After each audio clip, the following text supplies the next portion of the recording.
Ora, bem-vindos a mais um webinar CX Blog. Hoje o tema é do presencial para o online, boas práticas de CX. Para quem não sabe, CX é Customer Experience. Nós hoje vamos ter quatro convidados muitíssimo interessantes. Aqui, no fundo, nestes debates, muitas vezes é mais interessante propriamente a pessoa que vai falar e a sua experiência do que às vezes a própria empresa, não é? É isso também um bocadinho aqui a riqueza destes nossos debates. E esta é aquela fase em que eu vou fazendo alguma conversa introdutória, porque as pessoas estão a entrar lentamente no seu processo de entrar aqui nesta conferência e, portanto, faz também um bocadinho parte do processo. Para quem, entretanto, foi entrando, eu sugiro que pensem nas perguntas que querem fazer os nossos oradores, à medida que o nosso debate vai acontecendo, nós vamos estando atentos às questões que são colocadas e, na medida do possível e do próprio debate, eu vou lançando as questões, podem ser questões para todos ou apenas para algum dos intervenientes, e vamos fazendo a gestão do debate dessa forma. Caso não seja possível, em alguns debates chegamos a ter dezenas de perguntas, e em alguns casos não é possível colocar todas as perguntas durante o debate, e nós depois encontraremos uma forma de, enfim, encaminhar para as pessoas, ou no próprio debate é possível haver respostas. Vocês têm aí as perguntas e respostas no Zoom, onde podem colocar as perguntas, e entre nós vamos tentando dar resposta na medida do possível, ok? Pronto, eu vou começar aqui a fazer as apresentações. O Cândido Ferreira é Senior Manager na Manpower, certo? É aqui do setor já há algum tempo, é aliás, como, enfim, todos nós à nossa maneira. A Carla Figueira, Customer Care Manager da FNAC. O José Carlos Ribeiro está aqui pela Aprox. E o Pedro Empis é Business Director da Randstad.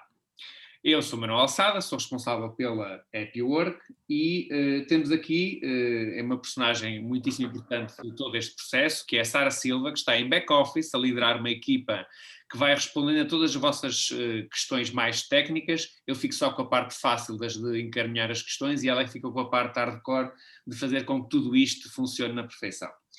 Eu gostava de agradecer mais uma vez ao apoio que a GoContact tem dado a todo este processo, é altamente louvável, faz um investimento a sério no CX Blog, às vezes contrariando alguma preguiça dos bloggers, e portanto a Sara Silva em especial é uma lutadora para nos pôr aqui todos a abolir. Obrigado, Sara, eu sei que não vais dizer nada que estás em back-office e é exatamente para isso que eu te estou a dizer isto agora. Ok. Entretanto, podemos começar a avançar. Eu vou começar aqui pelo Cândido. Cândido, a nossa primeira ronda de perguntas. A primeira pergunta é como correu a transição do presencial para o online? O Cândido tem aqui uma versão, um pouco, o Cândido e o Pedro Empis têm, no fundo, como prestadores, têm uma visão ampla, têm várias empresas, vários setores com que trabalham, e depois com a Carla e com o José Ribeiro vamos ver aqui dois casos mais particulares de como é que funcionou nas suas empresas essa transição. Ok? Cândido. Sim, antes de mais agradecer ao CX Blog o convite e cumprimentar todos os participantes e também aqui os meus colegas de painel, que certamente vão enriquecer aqui a discussão. Então, nós na qualidade de outsourcers, na qualidade de outsourcers e nós particularmente com um foco muito positivo da nossa atividade no remoto e no online, temos 5.000 pessoas nestes canais, dos quais cerca de 1.000 de suporte ao e-commerce. Podemos dizer que esta mudança foi muito natural, positiva, ágil e eficiente. Aliás, faz um ano que nós, praticamente há um ano atrás, estávamos a acabar de completar o processo de transição para casa com cerca de 100% das pessoas já neste período.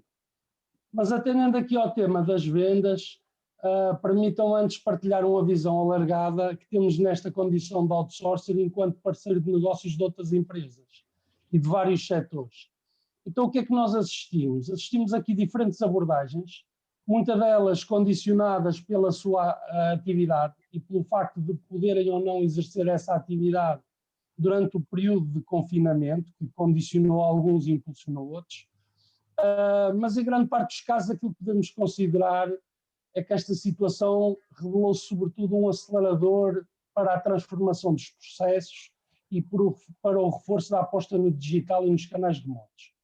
Então, temos aqui várias áreas. Começando pelas telecomunicações e as utilities, que apesar de poderem ter os pontos de contacto abertos, aquilo que nós sentimos é que reduziu muito significativamente a sua atividade no presencial, muito por alteração dos comportamentos dos consumidores, mas também por uma oferta adicional de alternativas digitais que as empresas criaram, nomeadamente reforço de funcionalidades self-care em apps, áreas de cliente online, em alguns casos até mesmo soluções de voz natural com inteligência artificial, que permitiram a estes consumidores tratar situações que antigamente tratavam no presencial, passarem a ser tratadas no remoto. Aqui assistimos também, em termos de recursos humanos, uma transição de recursos do presencial para o remoto, porque naturalmente as lojas tinham ocupações muito reduzidas e estas pessoas foram migradas para o suporte ao remoto ou online.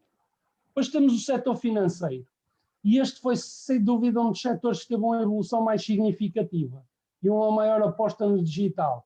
Também um bocadinho determinada por uma tendência que já vinha anterior dos bancos que foram criados nativamente digitais e das fintechs. Trouxeram aqui uma concorrência e uma simplicidade de processos muito grande.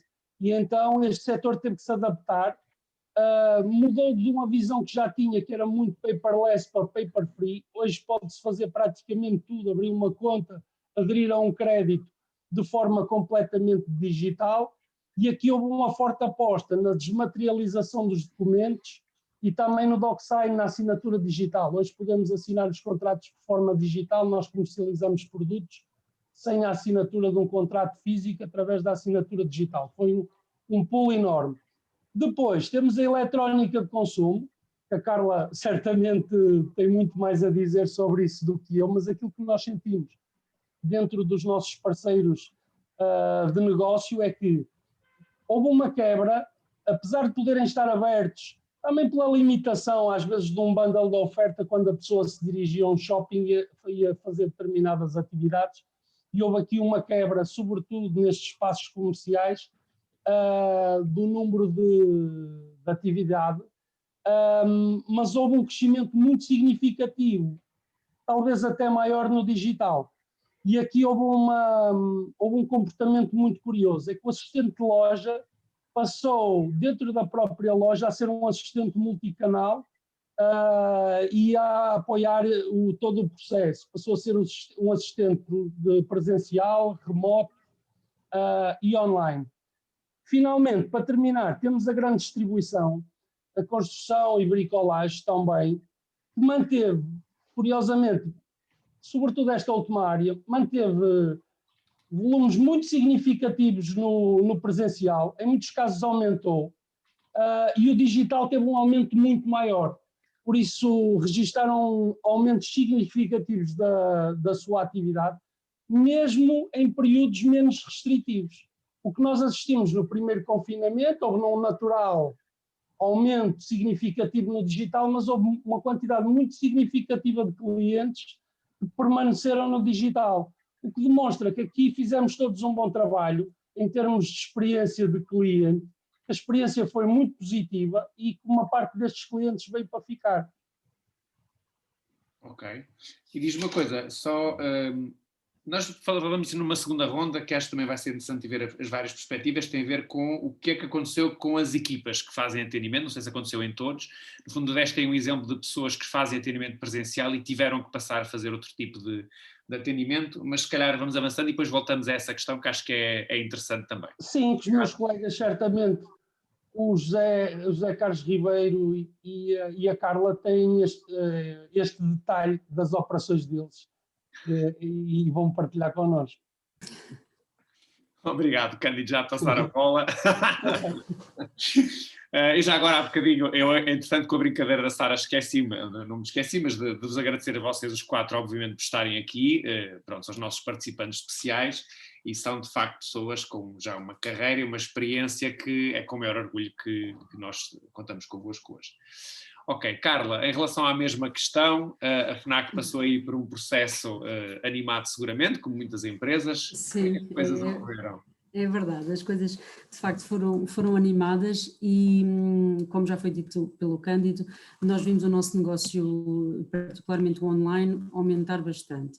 Portanto, recuando um bocadinho aqui, há uns meses atrás, aquilo que aconteceu, por altura do primeiro confinamento, o nosso foco principal foi fazer a continuidade dos processos. Portanto, aqui nós queríamos garantir aos nossos clientes que se terminavam processos que tinham sido interrompidos fruto das circunstâncias, falamos da SPV, de entregas, todos esses processos ligados ao cliente. Esse foi o nosso primeiro foco.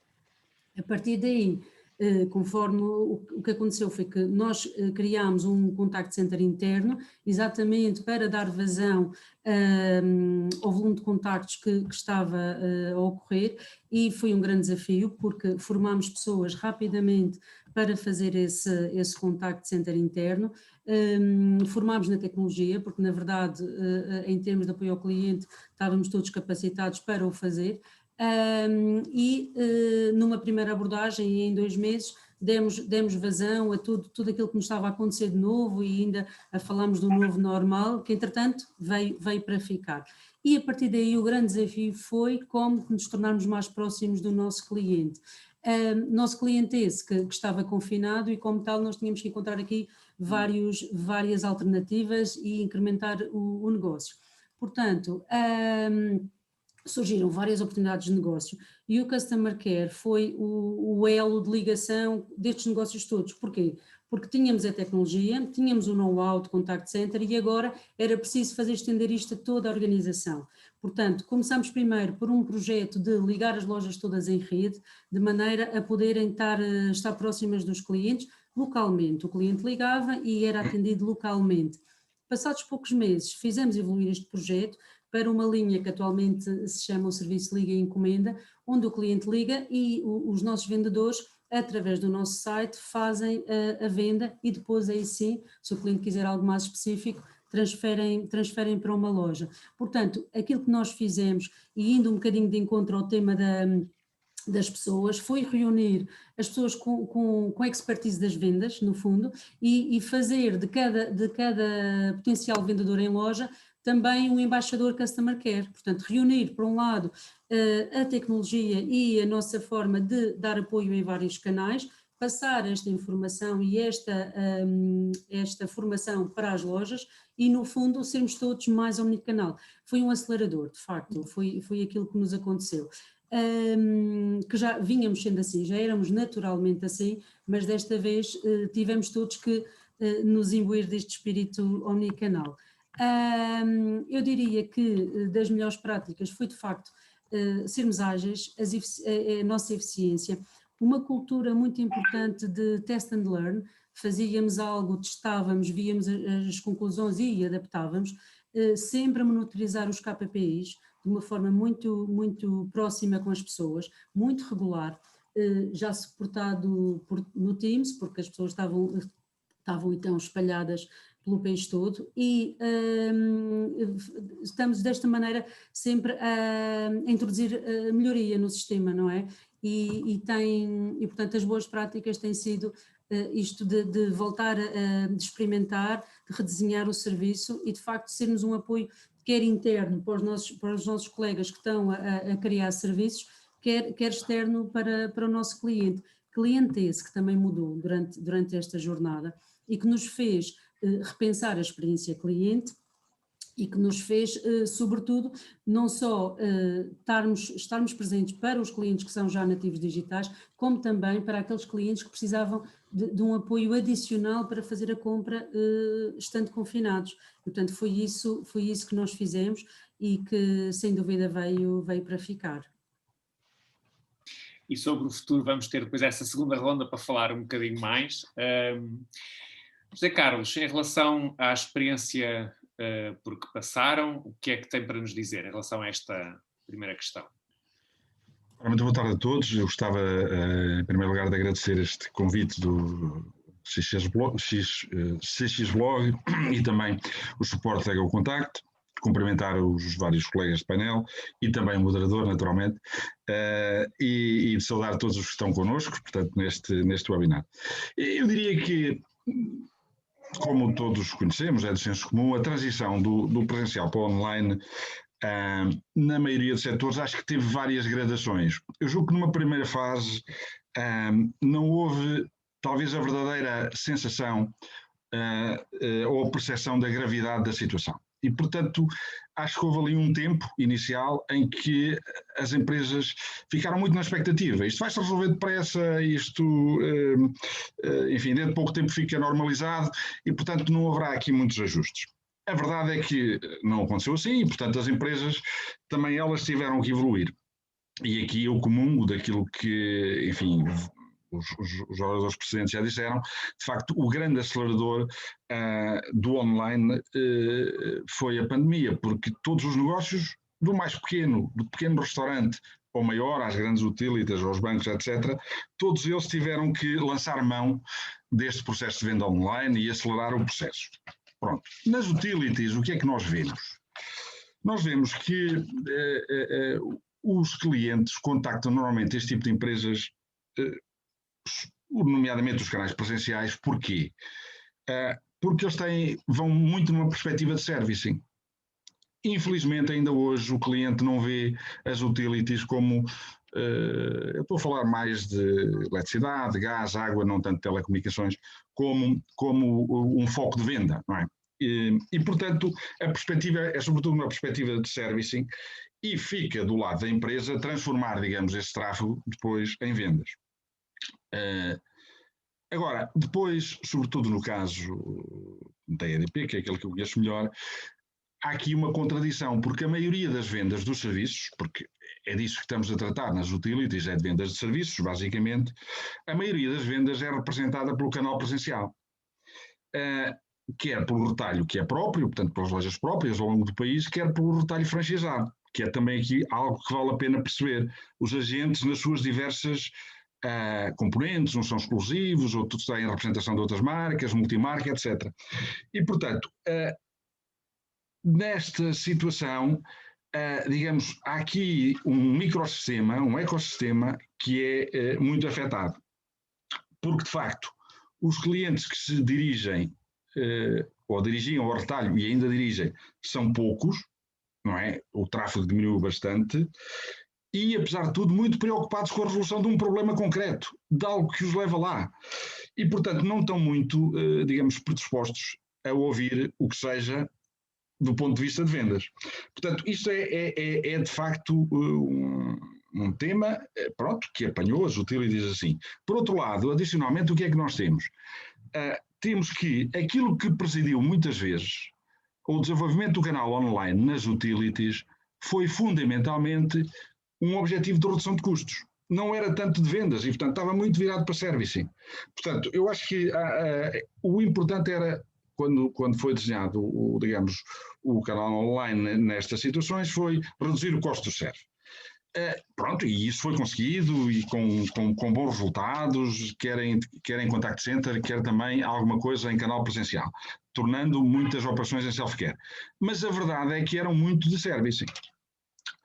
Por outro lado, no servicing, houve aqui uma coisa que talvez tenha facilitado para as utilities, que é, durante a pandemia, portanto ainda hoje isso se mantém, o funcionamento foi mais ou menos normal. Porquê? Porque por legislação, estava impedido a interrupção de fornecimento de energia. Não é possível interromper o fornecimento de eletricidade, ou de água, ou de gás. E, portanto, do ponto de vista de servicing, as coisas acabam por não ser muito graves. Agora, o impacto em termos de vendas, de facto, das tais vendas de serviços, por parte das utilities, é significativo, porque nomeadamente, mais uma vez, no caso da EDP, aquele que eu conheço melhor, o vender solar, ou vender saúde, ou vender assistência ao lar, não são preocupações que estejam na cabeça dos clientes nesta altura. E, portanto, estes serviços têm que ser mesmo vendidos. E por isso é que o canal presencial tinha, digamos, uma preponderância, e continuará a ter, penso eu, no futuro, relativamente aos outros canais. Porquê? Porque era capaz de converter mais os clientes que a eles se dirigiam. Mas como o tráfego diminuiu, portanto, houve aqui de facto um problema e o impacto fez-se sentir de forma significativa, quer em quantidade e já agora até quer também um bocadinho em custo, porque naturalmente para motivar as pessoas que estavam elas próprias também limitadas, é preciso encontrar aqui alguns adicionais do ponto de vista financeiro. E, portanto, diminui a quantidade e aumenta o custo, Portanto, é um tema complicado aqui com a pandemia. Mas pronto, mas foi assim e a vida continua e agora vamos, enfim, evoluir para o futuro. Exatamente. Obrigado. Nós, entretanto, temos aqui duas perguntas. O Helder Gama faz a pergunta que é basicamente a segunda ronda de perguntas que nós teríamos aqui, portanto, nós vamos passar por essa questão, no fundo, do futuro, não é? E a Teresa Morgado coloca uma outra questão muito interessante que nós faremos uma terceira ronda com ela, ou então, quem quiser responder, depois pegamos neste assunto. Obrigado, quer um, quer a outro, pelas questões que, entretanto, colocaram. Pedro, em relação a esta questão do passado e bem, do passado soa um bocado estranho, mas disto porque nós passámos todos, não é? E no vosso caso tem uma visão transversal a várias indústrias, o que é que tens a dizer-me? Bem, o típico agradecimento também e boa tarde a todos. E ao mesmo tempo tentar aqui não me repetir sobre aquilo que já foi dito, e porque há aqui muita coisa que é transversal, obviamente. É mesmo passado, portanto, eu há um ano, faz amanhã um ano, ainda fiz uma visita a 2 operações até fora de Lisboa, lembro-me bem, almocei muito bem, e pronto, isso acabou tudo durante algum tempo, neste caso um ano. Não estávamos à espera, confesso, na altura quando estávamos a preparar tudo isto, acho que nenhum de nós tinha a ideia de celebrar um ano, celebrar entre aspas, marcar um ano nestas condições, mas a verdade é que já está mais do que amplamente comunicado que esta indústria se portou impecavelmente e que foi aqui benchmark até para o mercado como um todo. E, portanto, tudo isso aconteceu muito rapidamente. Bem, não vou dizer que em 3 dias aconteceu tudo, não aconteceu, depende, como dizias, e bem, nós trabalhamos com várias indústrias que têm ritmos diferentes, têm lógicas diferentes, preocupações diferentes, inclusive com segurança de informação, e o que eu me lembro na altura é de no fundo, nós reforçarmos, à medida que íamos tendo sucesso a migrar operações, e íamos começando a contar e chegámos às 8.000 pessoas em casa, neste caso dos contact centers, ao longo do caminho íamos convencendo os outros clientes. Aqueles que estavam mais renitentes, não, isto vai passar, se calhar não, calma, íamos mostrando, olha, não, atenção, isto já está mesmo a acontecer e está a acontecer com sucesso e estamos a conseguir fazer. E, portanto, eu diria que há indústrias mais tradicionais onde as coisas foram mais complicadas. Mas rapidamente perceberam que o grande objetivo era proteger todas as pessoas e isso tinha mesmo que acontecer. Depois, os grandes desafios da altura, que ainda hoje permanecem, porque agora as coisas, o flavor do momento depois passou, não é? Isto depois começou a ficar durinho, mas que para mim a chave é a comunicação. Ou seja, comunicação, liderança, juntam-se aqui as duas coisas.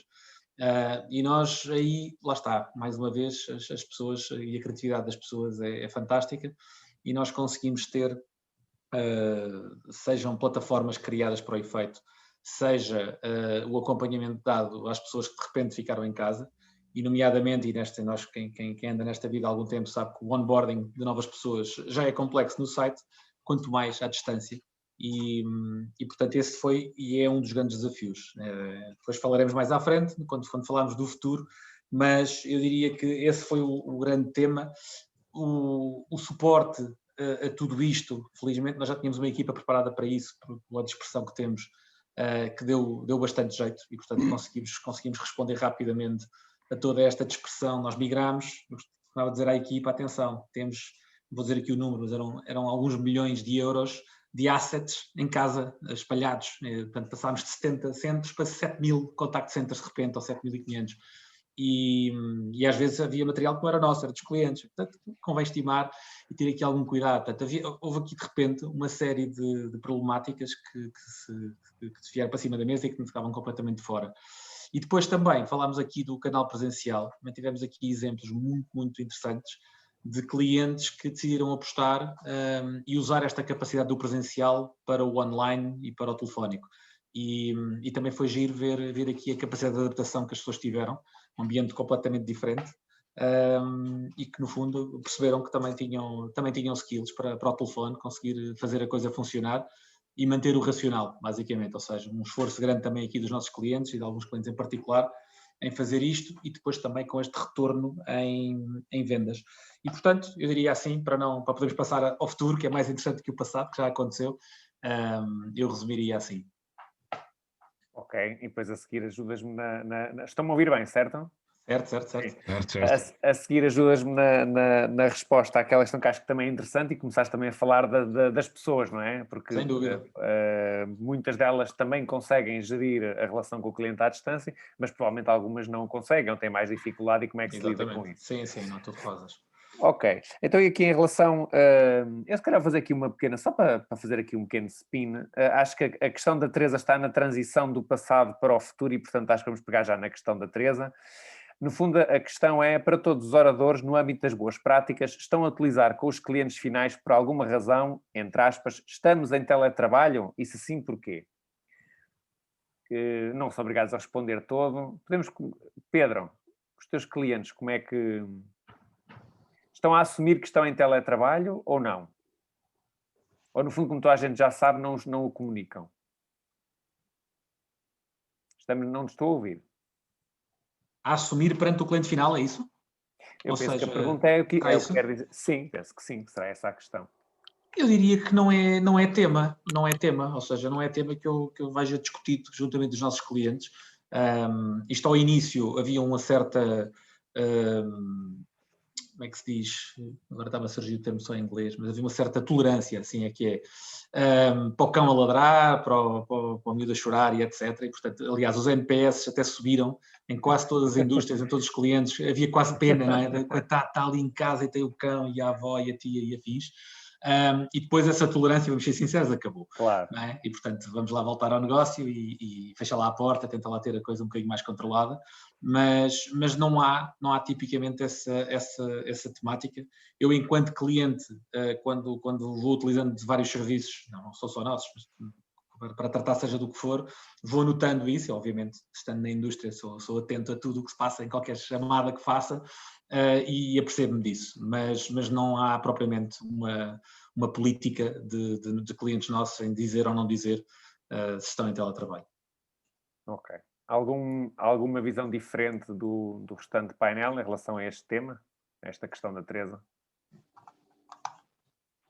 Não. Está tudo de acordo, ninguém comunica oficialmente, até porque boa parte das pessoas já sabe que está em teletrabalho, no fundo é isto. Ok. É por aí. Pronto, depois teremos aqui uma pergunta do Sérgio, que eu já vou ver com calma. Passemos agora à parte do futuro. E por quem é que nós... Cândido, queres começar a falar do futuro? O que é que se perspectiva aí para a frente? Sim. Como é que vai correr em relação ao presencial e ao online, às duas? Sim. É assim, há várias visões sobre o futuro. Há muitas visões que dizem que vai haver uma ânsia tão grande pelo contacto e pelo presencial, que há setores que vão explodir, nomeadamente o turismo, mas diz-se que assim que isto se resolver vai haver um boom gigante do turismo e do consumo nas áreas de hotelaria e restauração. Noutras áreas eu acho que o digital veio mesmo para ficar, mas eu não tenho uma visão extremista, aliás tenho uma visão balanceada e tento me sustentar em dados que nos permitam antecipar aqui alguns comportamentos. Já agora também dar aqui uma força à Sara. Eu tenho escrito algumas coisas sobre isso, por isso consultei o CX Blog, tem lá bastantes artigos muito interessantes, meus e dos meus colegas, sobre o e-commerce e o futuro, e também no nosso novo canal de YouTube, que certamente vamos publicar lá coisas bastante interessantes. Mas tem lá muita coisa escrita sobre isso.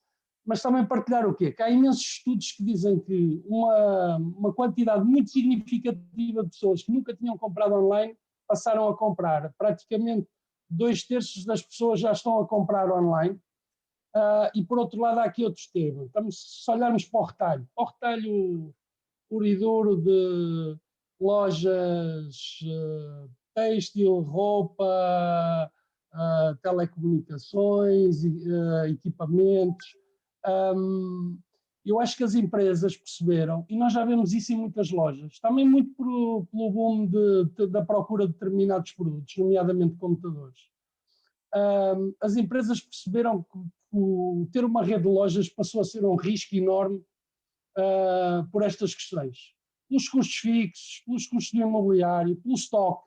Perceberam que é muito mais fantástico gerir online, podem ter tudo concentrado no armazém, do que ter o estoque disperso por 50 lojas físicas. com excedente de produtos e excedente de produtos que não se vendem muitas das vezes. E por isso as próprias empresas tendem a racionar a sua dispersão geográfica e física. E nós já vemos muitas grandes marcas a nível mundial, inclusive em Portugal, que já estão a encerrar as suas lojas físicas, sobretudo algumas em zonas prime de Lisboa e Porto, que tinham custos imobiliários muito grandes e que vão investir esse dinheiro no digital. Por isso acho que há aqui uma grande oportunidade para o digital, mas não basta estar no digital, por isso não vai ser para todos. Eu acho que o game changer, conforme falei na primeira resposta, vai ser a experiência do cliente e a experiência que ele vai ter nesta primeira abordagem que os clientes tiveram no digital. E pode acontecer uma de duas coisas: uma má experiência ou regresso massivo ao físico, ou uma concentração em empresas mais bem preparadas no digital. Eu, enquanto empresa, proporcionei uma má experiência, o cliente pode experimentar outra e, se tiver uma boa experiência, aquela empresa vai reter, ou então a experiência digital global não é tão boa e volta tudo ao físico. E nós sabemos que há empresas que têm proporcionado muito boas experiências aos seus clientes. Para além disto, nós temos que repensar o nosso, um bocadinho como o Zé Carlos estava a falar dos canais remotos e do servicing, nós temos que pensar as nossas lojas online dentro dos modelos atuais.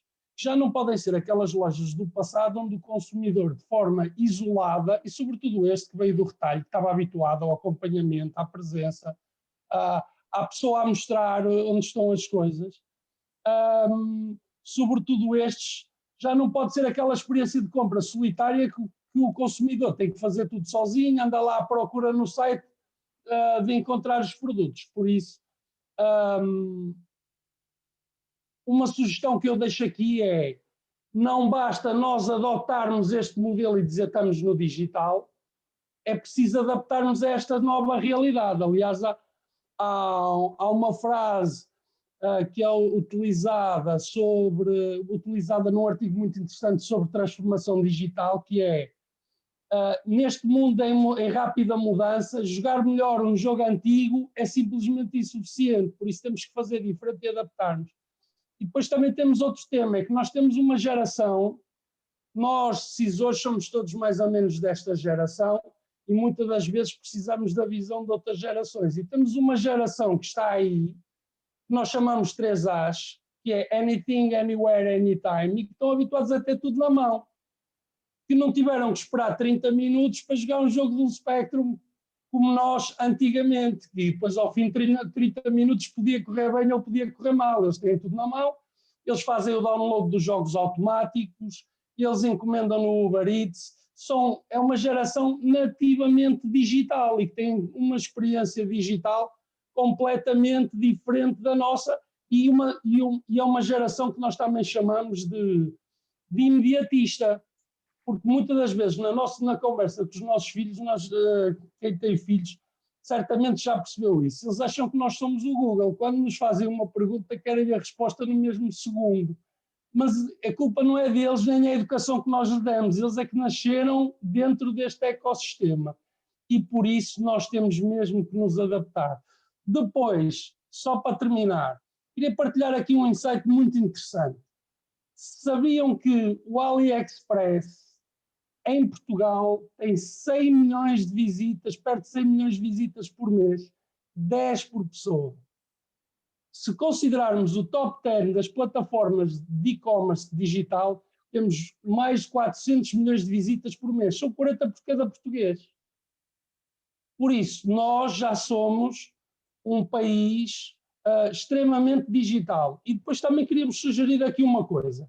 Tem uma entrevista no YouTube do Jack Ma, que foi o CEO do AliExpress de há 3 anos atrás, e que ele dizia: nós temos uma logística muito má, com muitos problemas, fracas e poucas alternativas de pagamento, não temos financiamento, nem temos crédito, em muitos pontos do globo a internet é má e nós faturamos, em 2017, 750 bilhões de dólares. Se fôssemos um país, o nosso lugar no ranking do PIB era 21º. Muito mais do que Portugal, 3 vezes mais e meia mais o PIB de Portugal. O ano passado, se considerarmos as vendas do ano passado, eles entram no top 10, passam a Coreia do Sul, em termos de PIB. Muito interessante. E agora deixo-vos aqui 2 questões. Combinando este crescimento da apetência digital dos portugueses, este crescimento das vendas online, como temos a experiência do AliExpress. Deixo-vos aqui 2 questões. Preferirão os portugueses comprar online produtos chineses do AliExpress ou preferem comprar em empresas que já conhecem e que têm relação, como temos aqui a FNAC, a Vorta no continente e outras empresas que temos aqui em Portugal? Por isso, só deixo aqui uma questão: de que é que estamos à espera? O futuro do e-commerce é mesmo agora.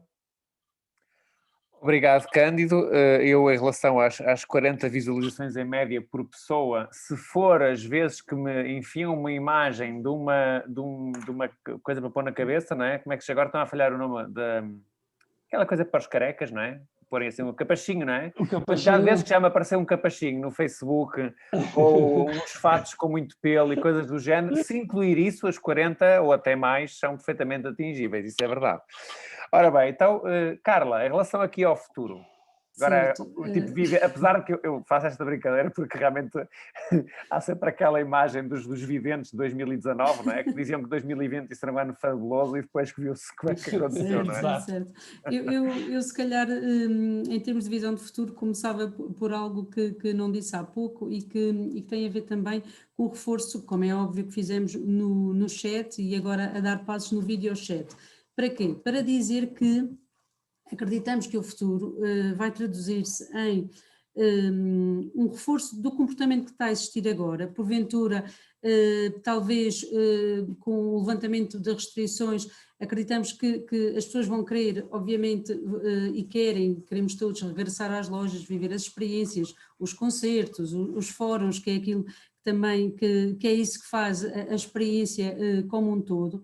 Mas acreditamos que, de facto, o fator comodidade, a segurança nos pagamentos, o tema de poder comprar online e devolver, há aqui vários fatores que este processo está a ajudar a desmistificar, por um lado. E, portanto, uma pessoa que tenha tido um bom serviço vai seguramente continuar a ter e a usufruir desta comodidade. Portanto, acreditamos que se vão manter estes comportamentos, vão se intensificar de alguma forma e intensificar utilizando cada vez mais o chat, o video chat, conforme eu dizia, e de facto, mas usando sempre as lojas como o canal de experimentação e o canal no fundo, a humanização que também tanto precisamos. Agora, seguramente existirão diferenças e teremos que repensar, de facto, modelos logísticos, as lojas enquanto o suporte e uma distribuição, um canal de distribuição, não só para o cliente que ali está, mas para outros pontos de venda. Isto vai nos obrigar, de facto, a repensar não só estes modelos de logística, armazém, como também a própria competência das pessoas, os recrutamentos. Há aqui várias competências que eu acho que vieram para ficar e que, de facto, são desafios que temos pela frente e são excelentes desafios. Vejo como, para já o desconfinamento não vai acontecer de repente e portanto vejo como uma persistência naquilo que está a acontecer agora e depois finalmente quando começarmos a desconfinar, acredito que vamos manter parte destes hábitos e até reforçá-los utilizando vídeo, utilizando esse tipo de canal. Ok. Obrigado. No vosso caso, sentem, por exemplo, uma curiosidade, em relação aos diferentes produtos, sentem que há, por exemplo, nos livros há uma maior aceitação do online do que noutro tipo de produtos, ou isso não existe essa diferenciação? Existe a diferenciação, mas também muito fruto destes diversos diplomas que têm saído, onde primeiramente existe restrição no físico, não existe no online. E, portanto, muda por si só os comportamentos e conforme o José dizia há pouco, quando o cliente se dirige à loja já vai com uma necessidade muito concreta e, portanto, as nossas taxas de concretização aumentam. No online temos assistido a um comportamento já diferente porque lá está, reforça-se mais a compra de livros e de outro tipo de artigo. Ainda não deu para perceber bem, exatamente porque os diplomas têm sido vários. Exatamente. E porque ora podemos comprar, ora não podemos comprar, mas sem dúvida a FNAC inclusive fez uma campanha muito, muito interessante sobre o livro como uso obrigatório, exatamente para sensibilizar o quanto é importante nós mantermos informados e ler nesta fase. Portanto, de facto a cultura está sempre presente como um dos nossos, como o ADN FNAC, e portanto algo que nos move diariamente. Registamos, só para concluir, registamos de facto compras diferentes conforme o canal. Registamos algumas alterações que logo veremos como é que se irão sedimentar no futuro. Ok. Obrigado, Carla. José Ribeiro, como é que as utilities, ou aquela que conhece mais em particular, por exemplo, sente o futuro? Eu julgo que ninguém tem dúvida que a pandemia fez mais pelo online de todos os esforços que as empresas vinham fazendo, não é? Quer dizer, que gastavam milhões e milhões e milhões e os resultados não eram tão rápidos como foram com a pandemia. E acho que também não há dúvida de que esta evolução vai continuar. Eu citava aqui um estudo recente da McKinsey que diz que 1/3 do crescimento futuro do PIB vai ser via digitalização. E depois, uma coisa mais concreta, agora recente, do nosso plano de resiliência, que prevê apoios muito significativos à digitalização, 2.500 mil milhões de euros, eu não sei se sei bem dizer isto, portanto é um número bastante grande, sendo que é 21% do total do plano, num período de cerca de 5 anos, e 650 mil milhões são para as empresas. Ou seja, de facto, não é só a pandemia, há aqui um conjunto de circunstâncias de envolvente externa que vão implicar esta evolução.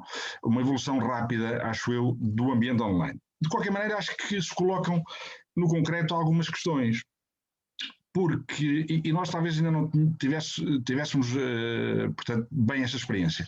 Como é que eu vou vender online produtos e, sobretudo, serviços de que o cliente não tem a noção de que necessita? Ele nem sabe que precisa deles. Eu vou dar um exemplo, os painéis solares, que é, mais uma vez, recorrendo à minha experiência.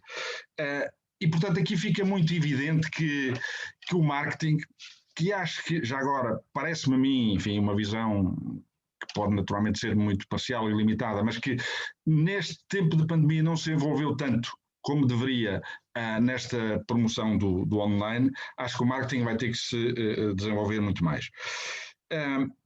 Depois, eu acho que também esta utilização toda do canal, do online, veio potenciar muito a experiência multicanal, não é? Eu acho que o processo de venda ficou bastante mais competitivo, quer do ponto de vista de produtos, quer do ponto de vista de concorrentes, quer do ponto de vista dos vários serviços.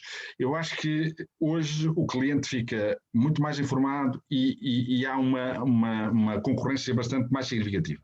Portanto, a tendência para os clientes viajarem entre canais é cada vez maior. E, portanto, eu julgo que isso também veio para ficar e isso tem que dar sinais para todos os canais, não é só para os presenciais, é para todos. E as empresas, naturalmente, função do ambiente externo que se vive favorável, função desta maior apetência dos clientes para o online, porque foram obrigados a isso, também vão aproveitar, porque isto é uma maneira, mais uma vez, de reduzir custos. E, portanto, vão, digamos, tentar sublimar este desenvolvimento do online. Eu, só também a título de exemplo, dizia aqui que a EDP atualizou agora, no final do mês de fevereiro, o seu plano estratégico para 2025. E só para verem a importância disto, o CEO dizia, enfim, várias coisas, muitas delas muito significativas, mas algumas que se aplicam aqui diretamente ao online. dizia ele, um propósito da EDP é ter 70% das interações com os clientes em self-care em 2025. 70%. Que em 2025 tem que fazer 2 vezes mais contratos de natureza digital do que faz hoje.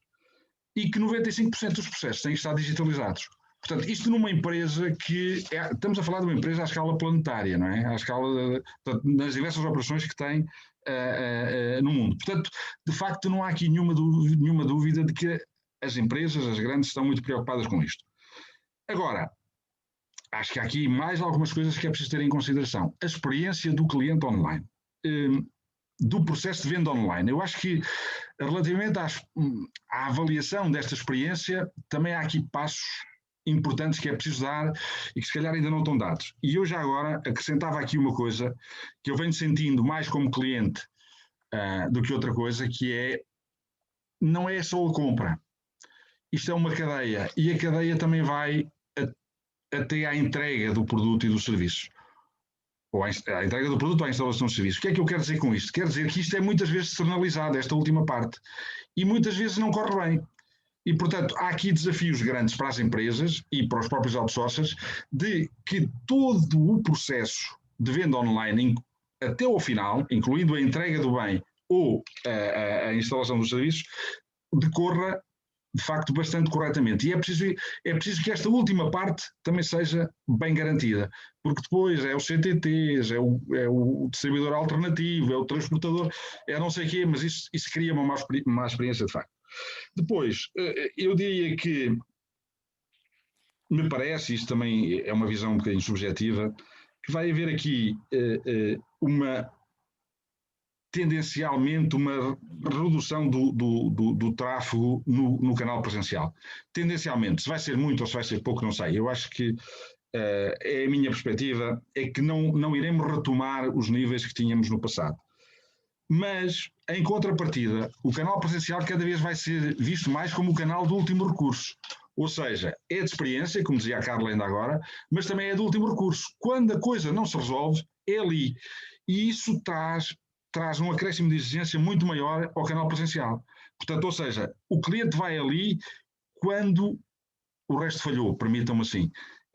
Naturalmente também vai para comparar, também vai para experimentar, mas se houver uma experiência enfim, que não corre bem, eu julgo que ele tem muito essa tendência. O que traz, mais uma vez, mais um desafio, que então o canal presencial tem que ter muita delegação para resolver à primeira quase todos. Nós deixámos de falar de resolver à primeira, mas isto continua, e para o cliente isto é importante, resolver à primeira quase todos os assuntos que lá chegam.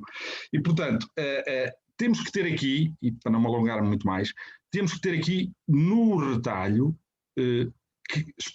portanto, profissionais que têm muita experiência em servicing e que têm muita experiência em vendas, são capazes de converter servicing em vendas.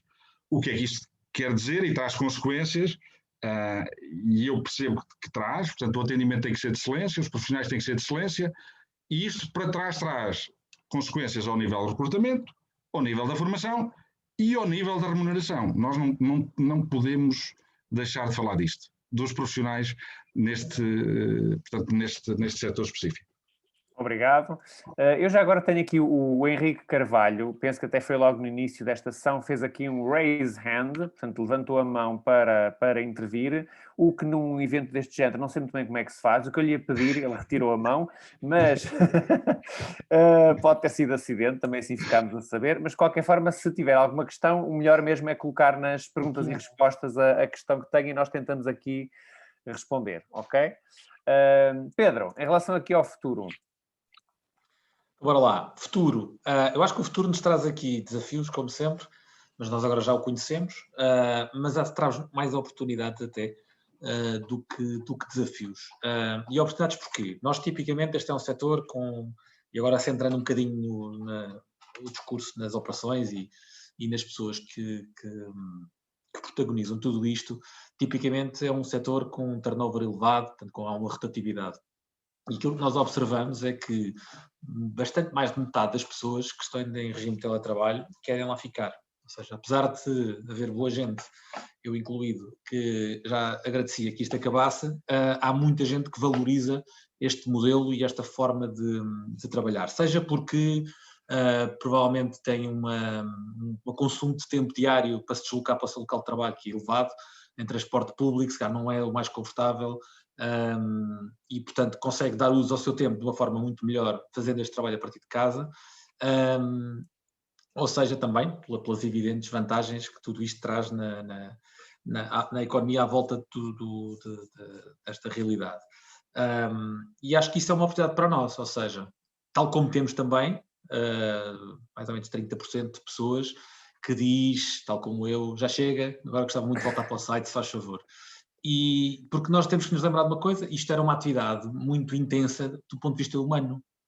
O apoio, alguém pedia apoio ao seu supervisor, ao seu chefe de equipa, líder de equipa, o que queiramos chamar, tipicamente tinha alguém até com o braço em cima, então, conta lá, não é? E ajudava-o a navegar, não, vai aqui, vai acolá. E isto de repente ficou tudo muito, muito longe. E eu hoje tentar de uma assentada só responder a uma das perguntas que está ali que me foi dirigida. Tem muito a ver também com esta liderança e com esta capacidade de transformar esta liderança no digital. Portanto, a resposta é mais ou menos sim às duas questões, à questão da liderança e à questão da tecnologia, porque acho que uma se complementa com a outra. Nós temos feito isso, ou seja, demos formação a estes líderes que passam a ter que gerir à distância, uma coisa que já no presencial não era propriamente simples, e à distância fica ainda mais difícil. E depois é preciso ter a tecnologia certa. E, portanto, há ferramentas para isso e têm tido um papel crucial nesta fase. Depois, eu vejo aqui também uma oportunidade, estou a tentar responder, Manel, estou já aqui a fazer o teu trabalho, às perguntas que ali estão. Se nós, eu e ali o Cândido, não estaríamos preocupados. Aliás, o José Carlos acabou de dar ali um número também do plano estratégico da EDP, com o self-care e com a autonomia dos clientes, e portanto daqui a bocado já não é preciso, nós já não somos precisos para nada, ou as nossas empresas não são precisas para nada. Eu sinceramente não estou nada preocupado com isso, aliás, nós temos contratos onde somos convidados a sermos nós próprios a dar essas sugestões, portanto isso já está de alguma maneira incluído no nosso modelo de negócio. Porquê? Porque nós, tudo aquilo que não é diferenciador, tendencialmente, aquele clichê do momento de verdade, provavelmente não estamos a acrescentar grande coisa. E mais não só nós estamos a acrescentar grande coisa, como são essas tarefas que fazem com que a nossa rotatividade seja elevada. Porque ninguém quer estar o dia todo a dizer a mesma coisa. Ninguém quer estar o dia todo a fazer transações que uma máquina podia fazer ou que alguém poderia fazer sozinho. E, portanto, apesar disso ainda existir e ser um caminho que nós sabemos que por muitos avanços que hajam aí, há sempre um conjunto de outras coisas que vão aparecer e é isso que tem acontecido. A verdade é que nós tendencialmente gostamos de puxar para nós as coisas mais complexas e que nos permitam elevar a fasquia e, portanto, conseguir filtrar mais e trazer pessoas para o setor com capacidade crítica. Isto por um lado. Por outro lado, por muito que isso vá acontecendo, é engraçado perceber que esta pandemia veio reforçar ainda mais este conceito de proximidade, se quiserem, geográfica com o resto do mundo. E, portanto, aquilo que os processos de nearshore tinham há uns anos atrás, de repente nós também andámos imenso nesse caminho. E, portanto, temos diversas operações que estamos a realizar para outros países. Esta pandemia veio fazer com que este apetite aumentasse ainda por parte destas empresas, que vêm nesta vantagem competitiva de montar cá os seus centros partilhados, serviços partilhados, mais premente ainda pelas reestruturações que têm que fazer nas suas empresas, e portanto eu diria que aquilo que se perder para a automação consegue-se depois acrescentar valor e até num espectro mais alargado e até fora do país. Portanto, há aqui espaço para todos, como costumo dizer, e espaço para que nós nos possamos diferenciar e continuarmos a acrescentar valor, mesmo que algumas coisas vão sendo automatizadas. E no fim, acho que o futuro, falando de futuro e respondendo à tua questão, parece-me que o futuro vai estar naquela palavra que também já é um bocadinho irritante, estamos sempre a ouvir, que é o híbrido, não é? Ou seja, temos que ser aqui inteligentes e perceber o que serve a um pode não servir a outro e conseguir com isto entregar quase um modelo personalizado a cada uma das pessoas que trabalham connosco, assim ela faça por merecê-lo. Isso também é uma parte importante, não é? Todos temos que fazer a nossa parte e, portanto, eu diria que há aqui uma lógica de reward em que se eu de facto entrego e consigo mostrar que neste ambiente entrego tão bem como entregava antes, então porque é que eu hei de estar aqui só porque antes fazia de uma determinada maneira, estar a insistir em voltar àquilo que tinha. E, portanto, acho que será essa a capacidade de adaptação que todos temos que ter para desenhar processos inteligentes, preparar as nossas pessoas para liderarem nesta lógica, que é uma lógica diferente, e com isso tirarmos o máximo partido de tudo isto. Eu costumo dizer, o Covid, se não tivesse trazido os milhões de mortes que trouxe e a devastação económica e que trouxe dificuldades a muita gente, muitas famílias, fez de facto muita coisa para que nós fôssemos mais ágeis e, portanto, como não podemos evitar as duas primeiras que eu falei, vamos tirar o máximo partido destas oportunidades que tudo isto nos trouxe. Muito obrigado. Em relação a esta questão da transição das pessoas e das oportunidades, bem, eu também, basicamente aquilo que eu tenho também assistido, e todos nós à nossa maneira, é que há muita automação que já estava a avançar antes, não é? Há muito bot já a funcionar, melhor ou pior, há muitas empresas e normalmente as de maior dimensão mais ainda, e nós o que continuamos a ver é as interações humanas a serem necessárias e não estamos a ver despedimentos em massa, call centers a fechar por haver menos trabalho. Portanto, isso não está a acontecer e, portanto, estamos a assistir exatamente a isso, é uma transformação. E eu pegava aqui um bocadinho, que é também o tema um bocadinho deste debate, e já falámos sobre isso, na transição das pessoas do físico para o online e eventualmente até para ambiente de telefone e de outros canais. Como é que está a funcionar? Carla, por exemplo, como é que está a funcionar? Como é que funcionou? Como é que se perspectiva? Alçada, permites-me só responder à questão que o Pedro respondeu para ficar este tema fechado e depois podemos passar para esse? Siga, isto é semidemocrático. Para dar a continuidade, desculpa, é que não há problema, já fica fechado. É assim, eu por acaso é interessante colocar essa questão, porque eu acho que é importante nós desmistificarmos aqui este tema. E o Pedro certamente tem o mesmo sentimento. Nós somos de gênese de empresas de recursos humanos, só quer nós, quer essa Randstad também tem a certeza que cada vez mais somos menos uma empresa de recursos humanos e mais uma empresa de soluções com uma parte significativa em assento em pessoas, mas somos muito mais do que isso.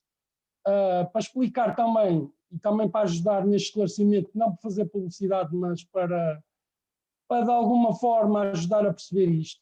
Nós fazemos parte de um grupo, o Manpower Group é um grupo americano, teve na gênese da criação do trabalho temporário, mas vai muito para além disso. E aqui em Portugal nós temos 3 grandes empresas. Temos a Manpower, que é a empresa de trabalho temporário que faz cedência de recursos humanos a outras empresas, de acordo com a atividade. Temos a Experis, que tem um recrutamento especializado.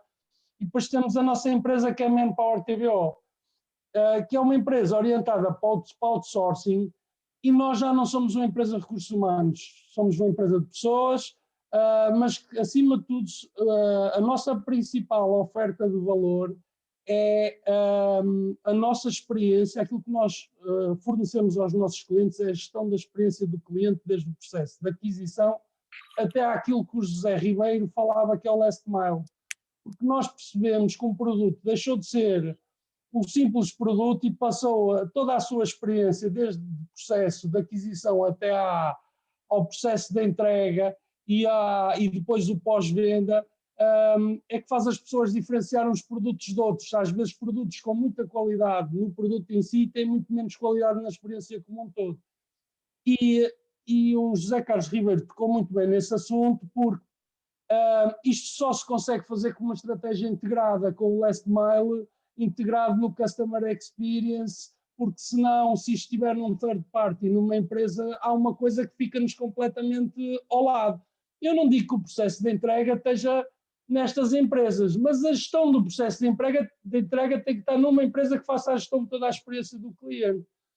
E por isso, outro tema é, nós na Manpower TBO, os nossos modelos são totalmente flexíveis e pay-per-use de acordo com as atividades dos clientes. Nós não vendemos recursos, nós não vendemos pessoas, nós não vendemos horas, nós vendemos uma solução que na maior parte das vezes é remunerada à chamada, à tarefa, temos casos que somos remunerados por clientes que o nosso cliente tem. Se ele tiver mais clientes, nós recebemos mais. Se ele tiver menos clientes, nós recebemos menos. E depois pela satisfação do cliente. O modelo mudou muito, o mundo mudou muito nestes últimos anos e a nossa oferta também mudou. Relativamente a esse tema em específico da substituição das pessoas, eu acho que este setor durante muitos anos misturou muitos temas e continuamos a misturar. Vejamos, nós quando começamos a trabalhar, eu e o Alçada começamos a trabalhar no mesmo sítio, fomos assistentes, começamos a atender como robôs. Na prática, nós tínhamos um script, tínhamos que dizer aquilo de forma sistematizada e não podíamos transmitir sequer algumas emoções, porque senão a coisa saía do script. Agora o que é que nós assistimos? Querem criar uns robôs e querem pôr os robôs a tentar falar como pessoas, com emoções. É só parvo isto. Isto é só parvo. Um robô perguntar-me como é que tem passado. Ele não vai fazer nada com aquilo.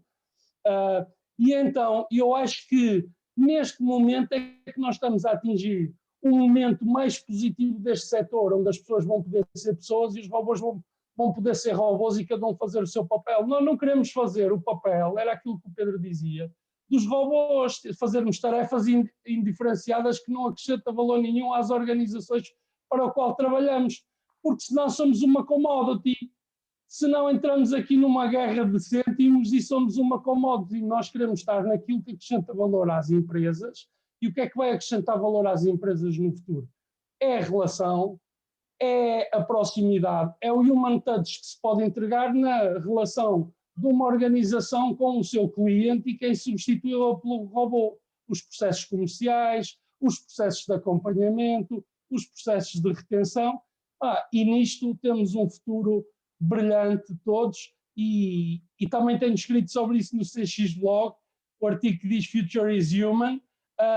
Podem consultar isso e eu acho que nós vamos entregar tarefas de muito mais valor acrescentado às nossas pessoas, como o Pedro dizia, elas vão poder ser mais felizes, mais realizadas, mais satisfeitas e depois também muito importante para alinhar com o que o José Carlos Ribeiro dizia e têm que ser mais bem remuneradas porque fazem tarefas de valor acrescentado, porque depois o valor individual vai fazer mesmo a diferença. E aqui o recurso e as características de cada um é mesmo um asset que a organização tem e é um asset individual de cada um. Porque eu se faço 50 vendas, eu tenho um valor muito mais significativo que uma pessoa que faz 5. E eu vou-me fazer vender por isso e aqui é o mercado a funcionar. Quando estamos a falar de fazer tarefas de inserção de dados, não há diferenciação. Por isso, graças a Deus que os robôs vieram para nos tirar esse trabalho que não acrescentava valor às nossas pessoas e que as empresas como nós e como a Randstad vamos poder acrescentar valor às empresas para o qual trabalhamos. Carla, estamos aqui a chegar ao final do nosso debate e aqui naqueles debates partidários a Carla está claramente abaixo em tempo de resposta, portanto ia-lhe pedir aqui que falasse um bocadinho sobre as questões da liderança, que foi aqui questionado e que foi dirigido, mas eu acho que todos podem responder, e também desta questão das pessoas e da transição. Eu de facto sou concisa nas respostas, mas a verdade é que tudo o que aqui tem sido dito faz todo o sentido e o que eu queria frisar e queria passar a mensagem é de que nós estamos também na FNAC num processo de automação de processos. Isso tem que acontecer invariavelmente até para dar vazão a todo este volume. E estamos cada vez mais a apostar nos tais 80% que ficam daqueles problemas também, como o José referiu, que são os problemas difíceis, e será nesses problemas que nós iremos criar valor, e serão nesses problemas que nós iremos de facto fidelizar os clientes, porque é aí que vamos de facto dar soluções, boas soluções alternativas, entroncando com a nossa missão e com a nossa estratégia recente, apostando na sustentabilidade e novos valores que serão aquilo que nos vai nortear no futuro. Mas isto para concluir que tem sido um grande desafio formar as pessoas, mas cada vez mais também é uma responsabilidade individual de procurarmos naquilo que temos ao nosso dispor, e nós temos visto os nossos recursos também através dos recursos humanos que vão disponibilizando uma série de formações online. e vemos cada vez mais as pessoas a interessarem-se e a encontrarem o seu equilíbrio e juntando também àquilo que o Pedro disse, de encontrarem o melhor de poder estar em casa e de poder tirar partido daquele tempo extra dos transportes ou o que seja. Temos construído, de facto, pessoas cada vez mais assistido as competências a serem alavancadas, e isso vai-nos fazer com que no futuro já existe uma preocupação muito clara no recrutamento, em todo o processo, na integração, nas avaliações anuais e on the job. Porquê? Porque as pessoas já vão entrar no novo normal e já vão entrar neste modelo híbrido e, portanto, já vão nascer aqui. Portanto, já vão esquecer aquilo que éramos e já vão nascer nesta nova fase. Portanto, eu acredito que cada vez mais vamos apelar a este sentido crítico e vamos deixar aos humanos aquilo que nos faz elevar e pensar e deixar as tarefas mais manuais para as máquinas. Eu acredito que as coisas vão tomar o seu lugar e, de facto, vamos cada vez mais assistir a cada empresa a adotar o seu modelo híbrido, porque é aquilo que lhe faz sentido. E isto ainda de encontro ao que nós, de facto, assistimos em loja, é juntar as boas capacidades de cada um de nós, uma equipa que sabe dar a formação, que verifica os KPIs de Contact Center, que trata do First Call Resolution e afins, com equipas que sabem vender e tentando fazer disto uma boa junção.